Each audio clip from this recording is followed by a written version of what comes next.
আগামী 5 দিনের মধ্যে পেঁয়াজের দাম সহনীয় পর্যায়ে না আসলে আমদানির অনুমোদন দেয়া হবে বলে জানিয়েছেন বাণিজ্য উপদেষ্টা শেখ মশিরুদ্দিন।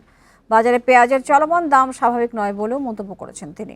সচিবালয়ে বাণিজ্য উপদেষ্টা আরও বলেন, পেঁয়াজের দাম যখন 40 থেকে 45 টাকায় নেমেছিল তা কৃষকের উৎপাদন খরচের জন্য ভালো ছিল না। এরপর দীর্ঘদিন পেঁয়াজের দাম সহনীয় ছিল, তবে সপ্তাহ দুয়েক ধরে বাজার অসহনীয় হয়ে উঠেছে।